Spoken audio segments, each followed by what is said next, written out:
Before we get started on the next episode, I have something special for you. You can become part of my team of wanderers on Patreon with exclusive access to bonus episodes, behind the scenes and private chat forum for as little as the price of a cup of coffee. Follow the links in the show info to get started, and I look forward to welcoming you.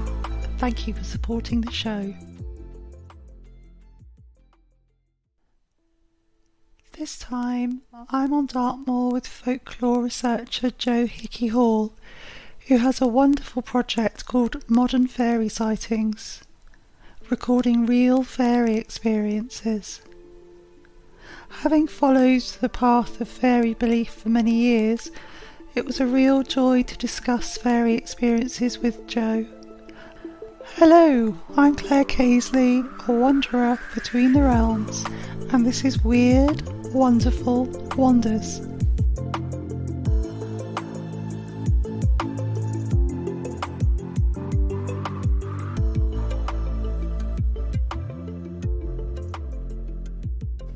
Welcome to my wonderful listeners wherever you are on this beautiful earth. How has the last month been for you? It's been very busy for me with some exciting things happening, including opening up my new Patreon community and leading a Pixie Bluebell walk for a group of dear friends to raise money for children affected by conflict around the world. It was a really beautiful day walking up around Ham Tor on Dartmoor. Also, I've been looking after my well-being with meditation and walks in nature. I hope that you can get outside into the wild too, visiting your local park, a special tree, or spending time in a garden. Even having indoor plants can give us a boost.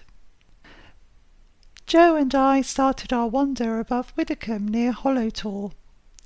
It was a beautiful sunny day on the approach to Beltane, and we had stunning views of Widecombe village and the hills and tors around us. Afterwards we went to Emsworthy, where we explored the ruins of an old farm and continued our chat. It was here that Jo shared about her father and her connection to faerie through him and her Irish ancestry. I also talk about my grandfather, who inspired my interest in the supernatural. You can listen to this part of our conversation on the bonus episode on Patreon, as well as an amazing EVP, or electronic voice phenomena, of what I believe to be a woman humming in the background whilst Jo and I talk.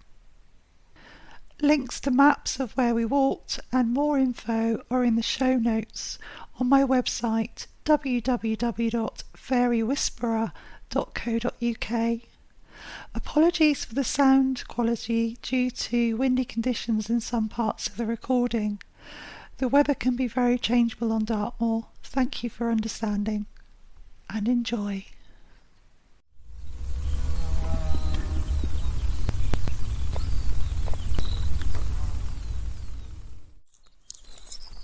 It's a good sound, isn't it?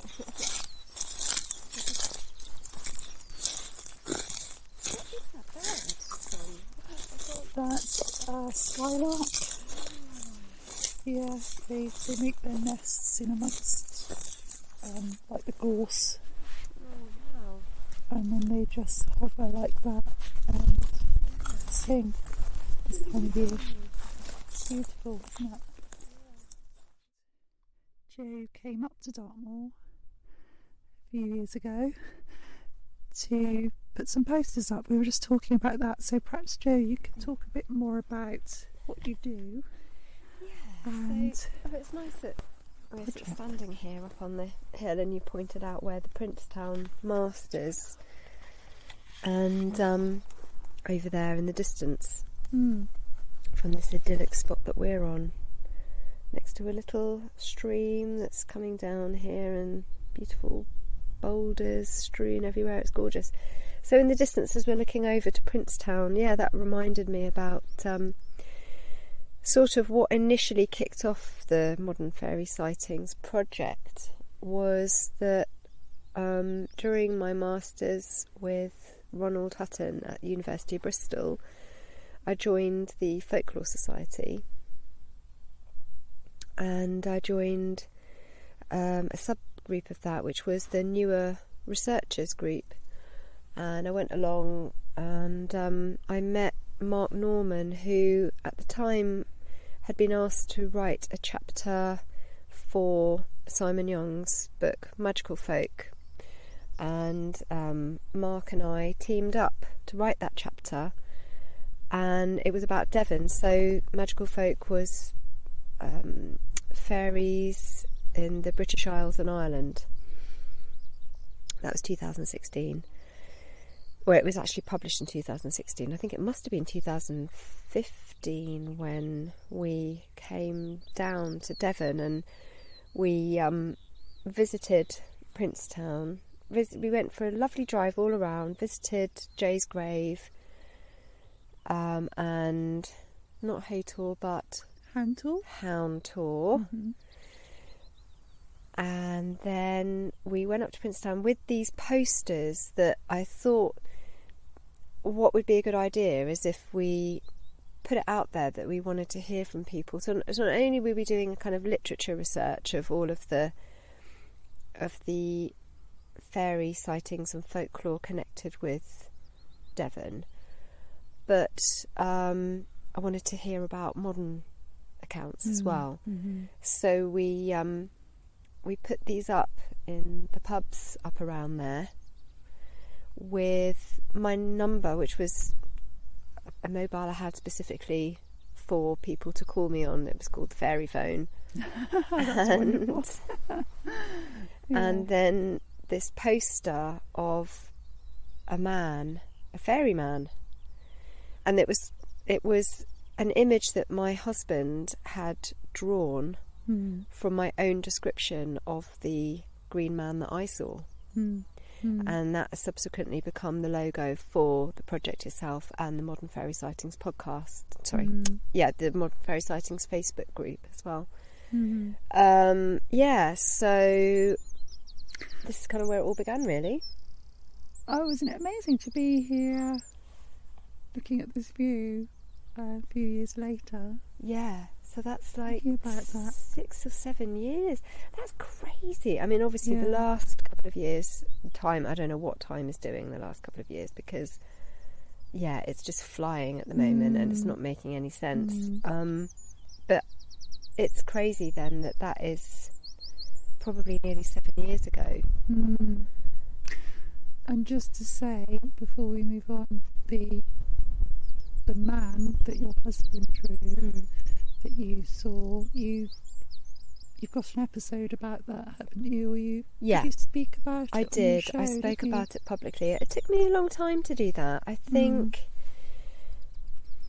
it was something that I was happy to tell people that I was speaking to privately. We would exchange stories with each other of what we had seen, and that's really what the podcast is all about, really. It's and the project itself, it's allowing people a space to share their experiences and be heard, and also to connect with others who have had experiences. So it was, I've always been open about what I experienced myself, but I hadn't put it out to a general public before, until I made that decision. I'm thinking again, I think it must have been 2021, it must have been early last year that I put that episode out, and that is on the Modern Fairy Sightings podcast, and I think it's just called something like Jo's Fairy Experience, and I'm glad I did. I think it was the right time. I felt ready to. I've had other encounters that I haven't spoken about publicly, but that encounter was just so, it was unlike anything else I've ever experienced. I didn't have my eyes closed in meditation or anything like that at the time. They were wide open, and as you'll hear if you listen to it, I was just somewhere with my husband and turned around and came face to face with this little man, and it talks so, it's so similar to a lot of the old folklore that we hear, Devon included, where people will be out I'm thinking of the quite shocking one, actually. It's probably not the best example, but in terms of, how we view fairies, but the one where, I think it's Veronica Maxwell, or I think her name's Veronica, I can't remember her surname. She's sitting on a log. Yes. And this pixie comes along, running along the log and slaps her face, which is really shocking. But I suppose the point I'm making is that people will be out in nature minding their own business, and they will see a fairy, or like the other one with the pixie gambolling along. And just like we're doing today, it was a woman and her husband out walking in Devon, and they saw they saw something. And do you think, from what you've learnt so far about people's experience and your own experiences, that it tends to be people that aren't expecting to see something, or maybe they've never wanted to see anything like that, or a bit sceptical, but maybe that going out with that, bit more of a raised expectation means that you're less likely to be open to be taken by surprise? Yeah, definitely. I think that when you are going out with an intention and an expectation, you are coming from, a place where you sort of want to control the environment around you, and to some degree you want something to happen. You are placing yourself somewhere rather than just going to where you love, doing something that you love, appreciating nature and just allowing the flow. I think there's something about just that flow of being in the moment, and maybe it could be about who you're with, maybe it could be about your thoughts at the time, but I guess it's just being open, but not in a way that you're looking for something in particular, because I think that then it sort of changes the vibe.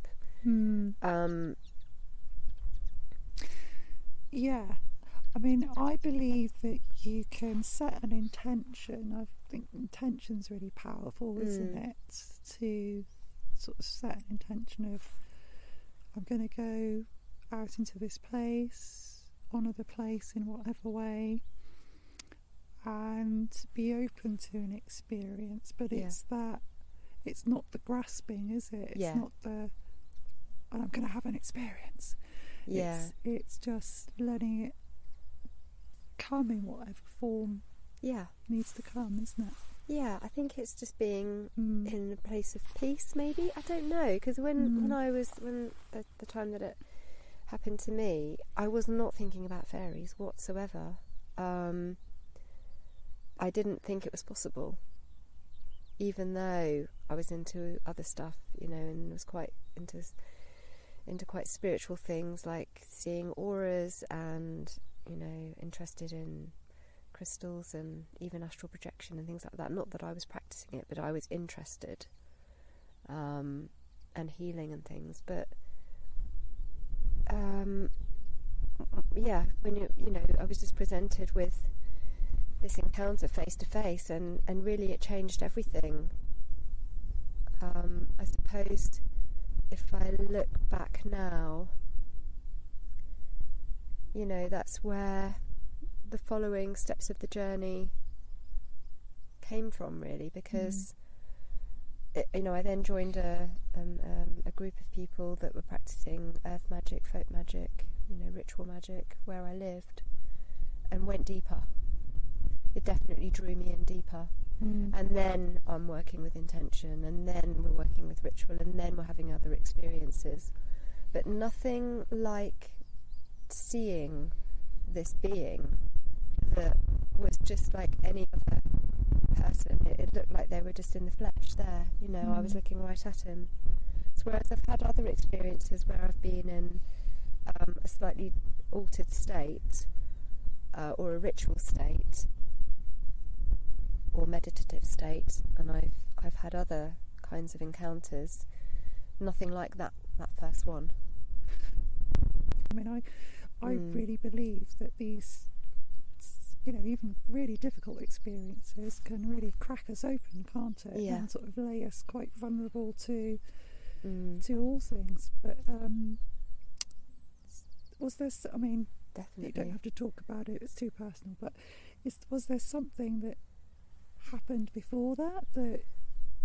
Yeah, definitely. I think that year, well, it was probably the previous year, my life had completely changed. I had, as I said, I'd been interested in healing. I'd gone for a healing. I'd gone to learn a new system of healing called Body Mirror System. And while I was there, I had a healing from the person that created Body Mirror System, that was Martin Brofman. And I was not the same afterwards. It was like he turned on a switch. It was like he turned the on switch. Mm-hmm. And when I opened my eyes after that, I could see clearly. I mean, my vision was, I didn't need to wear my glasses anymore. And I had that whole experience. So life was very different. I went back to my life and, everything changed. My whole group of friends changed.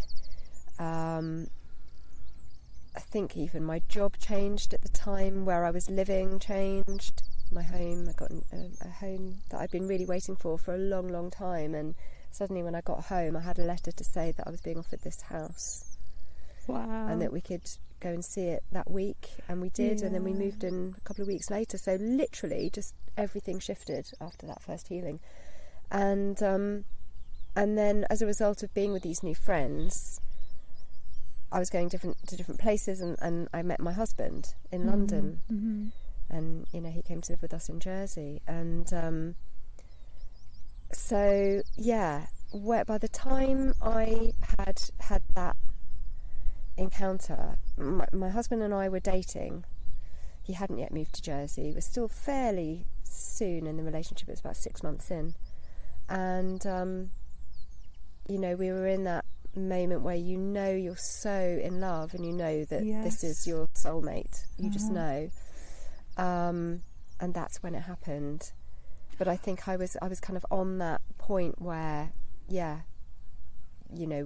were building a life together, even it kind of subconsciously, and even though it hadn't sort of been realised yet. Possibly that energy, love energy, really attracts otherworldly beings. Is that what you feel, that he was Definitely attracted to you and your partner? I do, and I think also there was a lot of passion, and I think that the Pixies, names, they're a bit naughty, I think.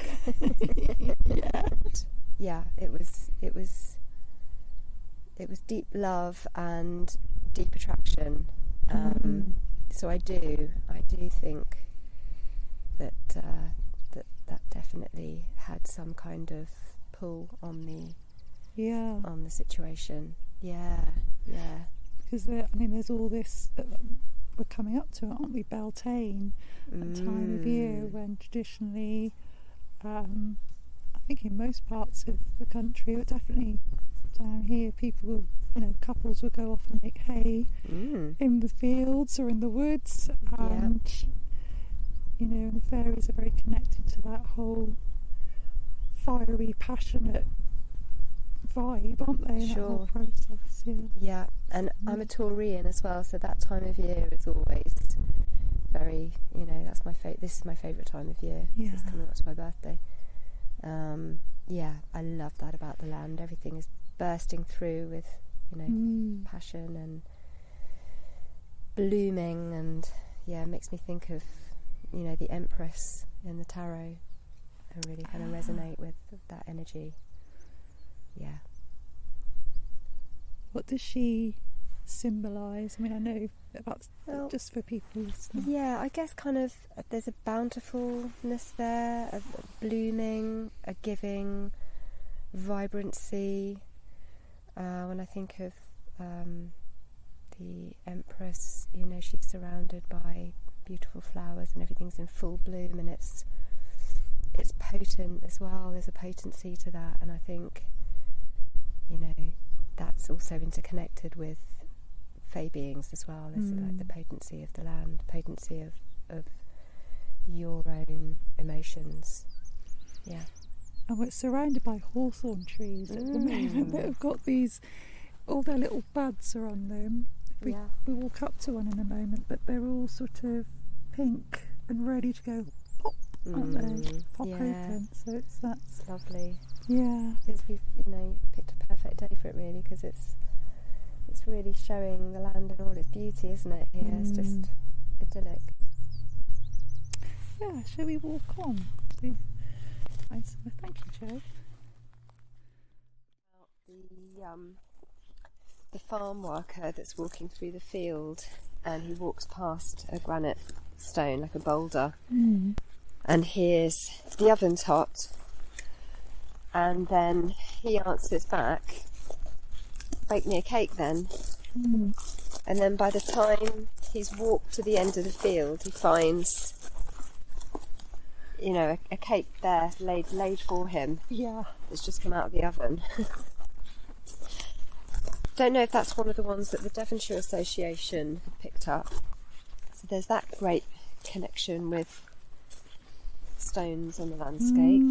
And when you look at this field, in these fields on Dartmoor, there's loads of stones always. And so, it's very true that anyone ploughing a field like that would have to walk around the stone in the middle. There's so many fields across Dartmoor with those big stones in the middle. Oh, keeping up with Mummy. Oh, look. Oh, darling. Oh. Yeah, I was thinking, as you were mentioning, the fact that you brought me to Widecombe in the moor because of the sighting with the pixies emerging from the bracken, so that might be something fun to go and just go and have a little wander, find somewhere that we feel is suitable and have a little meditation. Yeah, let's do that. Yeah, that sounds Let's do that.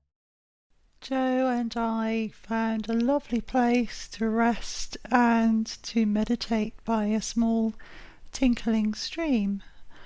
And then we wandered up the hill and found a lovely large flat rock to lie in the sun and have a rest. And it was here that we had a really interesting experience.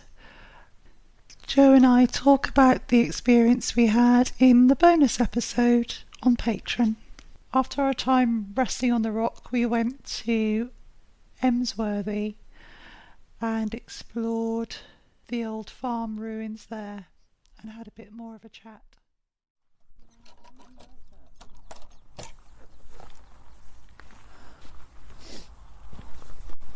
That's the barn I was talking about that you can walk down to, and lots of photographers. This is photographer paradise when the bluebells come out, because they come and take photos of the bluebells with the barn in the background. Yeah. Come over that tree. Oh yeah. Oh. It's really beautiful. Yeah. Wow. It's been deserted for about 200 years, this farm. You can see that ponies use it, and could have been for the cows and the horses and stuff. Just exploring the ruined farmhouse at Emsworthy, and it's A couple of crows up there, they're watching up from the tree. oh yeah, it's climbing over a wall.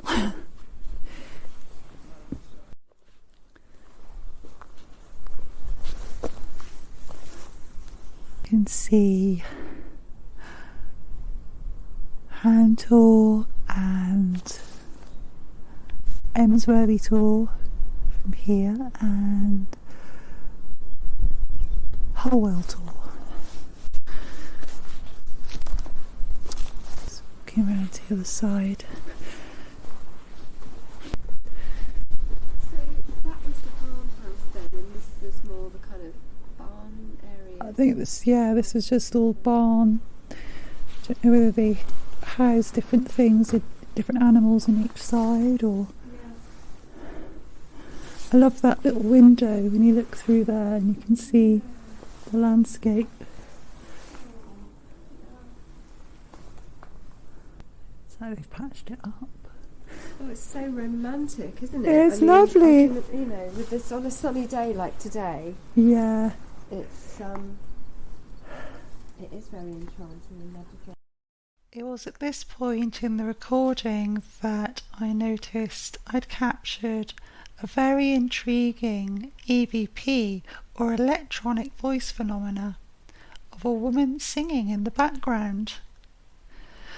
I've enhanced this and you can hear it on the bonus episode, which is on Patreon.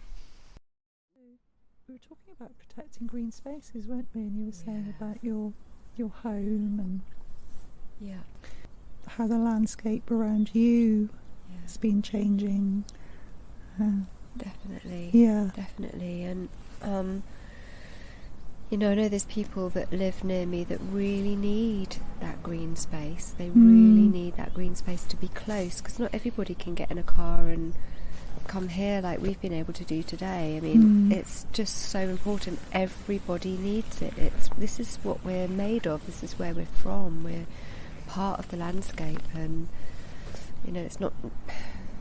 It doesn't feel natural to me to be just living surrounded by concrete all the time and being in this busy world that we are in.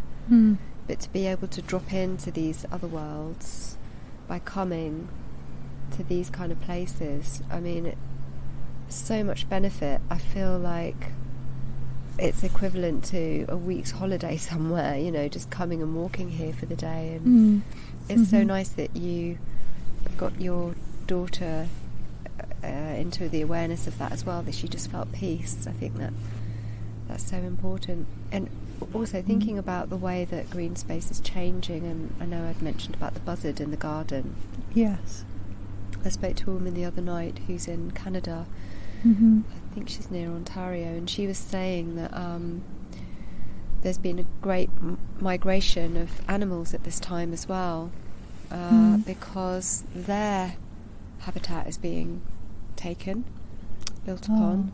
So we've got this situation at this time where lots of people are moving. They're feeling the need to get back to the green. As we've just had a chat with that passerby, and he was mentioning it as well. There's just so many people moving to these areas to be close to nature now that they don't necessarily have to be physically where their work is in the city.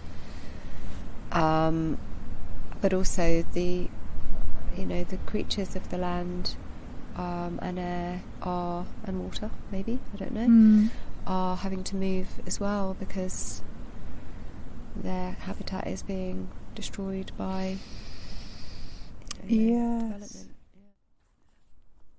I was just interested in where you see the Modern Fairy Sightings project going in the future, where you'd like it to go, and any thoughts about how you'd like to see it unfold going forward.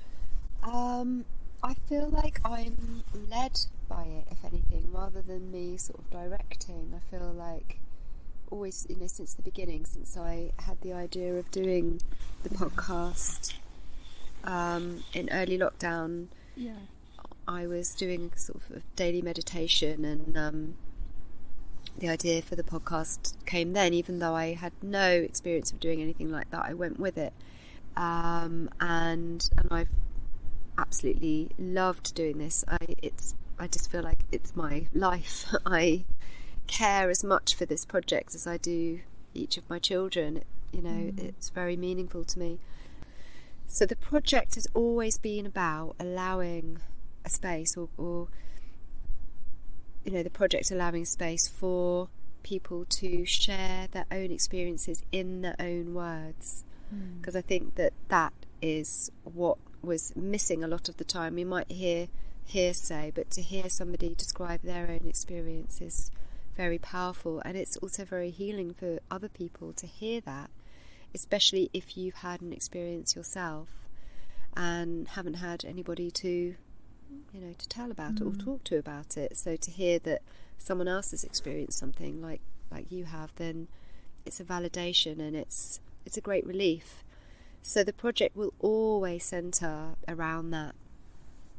The research and writing that's happening at the moment is a chance for me to gather all that's happened over the last couple of years, and get that straightened out, because I've always been sort of busy just producing the episodes, and to have a chance to also speak to people that do not want to appear on the podcast but just want to tell their story, so that's something that can go in the book then. And also working a bit with video. So I have been speaking to a lot more researchers over the last year, and you'll be coming on soon as well. Yes, I'd love to. I'd love to come on your show. I'd be really honoured. Yeah, so that would be it'd be brilliant to have you on.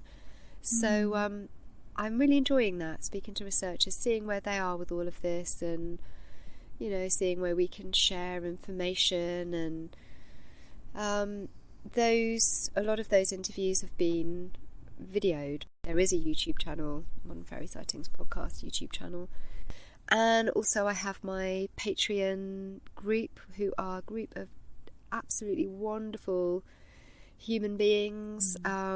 It's a really lovely, open-hearted sharing group, and they support the podcast by just simply being in Patreon and being themselves and supporting each other as well. So we meet monthly for a Zoom chat, and then we have the Discord that runs all the time, so people can talk to each other in there.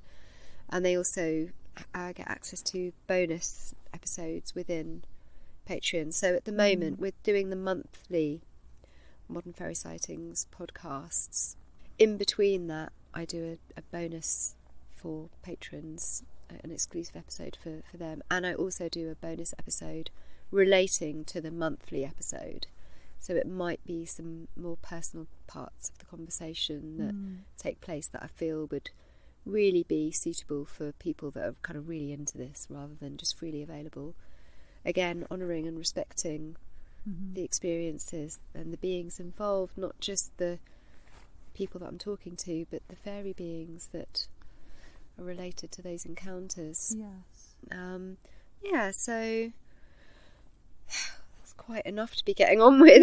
With having a family and day job, it's hard to cram it in, but I love what I'm doing. I feel like I've found my groove, and, it's so meaningful to me, and I've always known from the very start that this was something that was very important to do, and I'm happy to be led and see where it goes, really. Yeah, that's wonderful. And I can really vouch for Jo's lovely Patreon group, because I think I found you through Facebook a few years ago.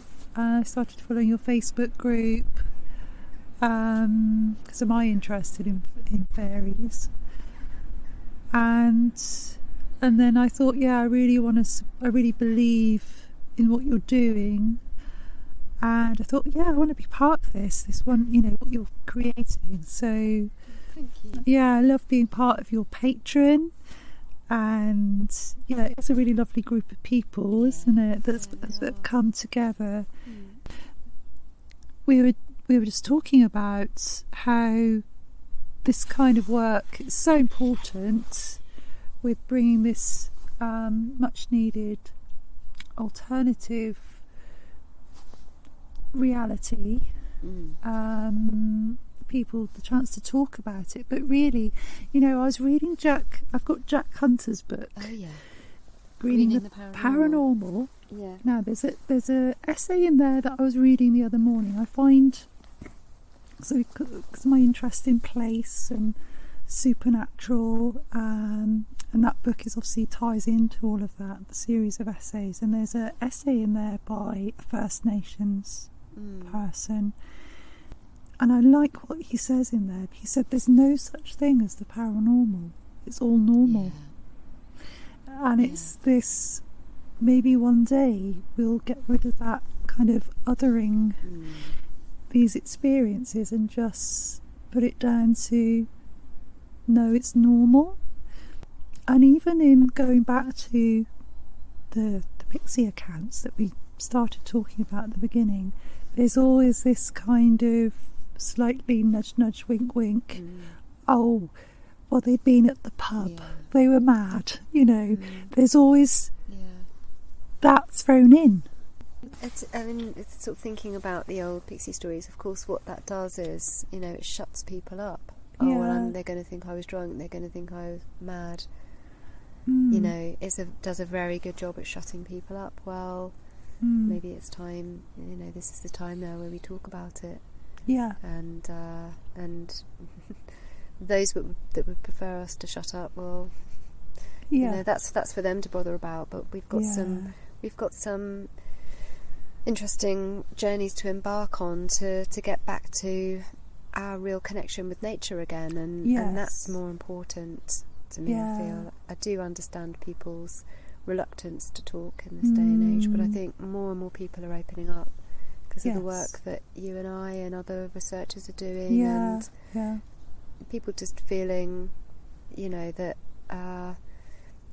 it's perhaps with a renewed reconnection to nature, that it's actually that this is the real world, and it's not necessarily the very busy day-to-day work that we're doing, going to and from work and always chasing these work deadlines and the stresses of daily life. But actually then when you come out and you take time in these kind of places, you realise that this is actually what life is, and we are part of this.